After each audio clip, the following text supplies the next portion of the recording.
All right, let's just jump right in with a question that's going to hit you right between the eyes.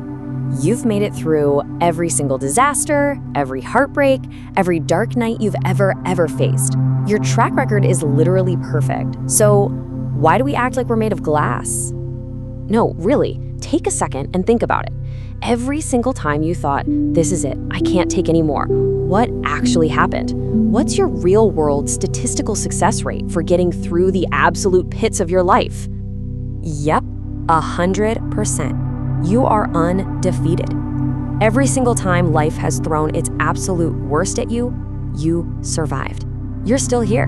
You're breathing. You're listening to this. It's a completely flawless record. And that's the big paradox, isn't it? You have the track record of an absolute champion, but you walk through life tiptoeing around. Like one wrong move is going to shatter you into a million pieces. The truth is, you're not fragile. You're forged. Every scar, every failure, it's turned you into steel. So why on earth do we forget this? Let's get into it. Okay, so this feeling of weakness, it's not real. It's an illusion. It's a mask that strength puts on when it kind of forgets who it is. And to rip that mask off, we've got to understand how it got there in the first place. I love this quote about the caged lion because it totally nails our modern problem. We've built this cozy cage of comfort all around ourselves. And just like that lion, it's not that we've lost our strength. It's just that we've forgotten we have it, because our daily life almost never asks us to use it. And this just lays it all out, doesn't it? Our hardware, our very DNA, was built for survival in the wild, to endure insane hardship. But our daily software, it's trained for convenience. I mean, when your biggest fight of the day is deciding what to binge watch next, you start to believe you're weak. It's a trick your mind is playing on you. Okay, so here's the kicker. Your brain, in a lot of ways, is a liar. It's an ancient survival machine running on totally outdated software. It evolved to spot tigers lurking in the bushes, not typos in your emails. Its only job is to keep you alive, not to make you feel confident. So it's wildly overqualified for modern life, constantly screaming, "Danger!" when there are no tigers, just, deadlines. You can think of it like this. Your brain is that super overprotective roommate with a smoke alarm that's way too sensitive. You're just making breakfast, you burn the toast a little, and suddenly it's a 5-alarm fire with sirens blaring. Once you realize your brain always exaggerates the danger, you can stop believing the lie. You can step back and ask, wait, is this a real fire or did I just burn the toast? 9 times out of 10, my friend, it's just toast. So if our brain is kind of the problem here, what's the solution? Well, it all comes down to a simple but crazy powerful shift in your internal monologue. It's all about changing the question you ask yourself when things get hard.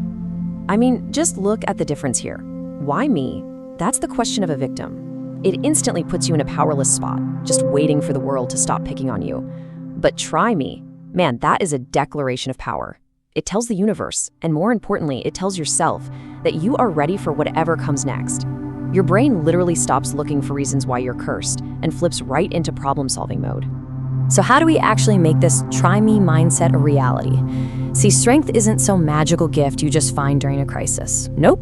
It's a fortress, and you build it every single day with small, deliberate actions, brick by brick. And here are the bricks. First step, you gotta do hard things on purpose. Seek out voluntary discomfort. It teaches your brain that you can handle way more than your feelings say you can. Second, integrity with yourself is everything. When you keep the promises you make to yourself, no matter how small, you build self-trust. And self-trust is the foundation of all strength. And finally, number 3, courage is a muscle. You strengthen it by facing tiny fears, not by waiting for a big one to show up. And that brings us to the final and maybe the most important idea of all, captured perfectly in this quote. Your struggles are not a punishment. They're resistance training for your soul. Every single hardship you've overcome wasn't proof that you were weak. It was the very thing that forged the strength you have today. So remember this. Your track record is perfect. You are so much stronger than you give yourself credit for. If this helped you see that, we'd love it if you'd like, share, and subscribe to The Wise Cut for more. And now I really want to hear from you. What's a struggle in your life that actually became the reason for your strength? Let us all know in the comments.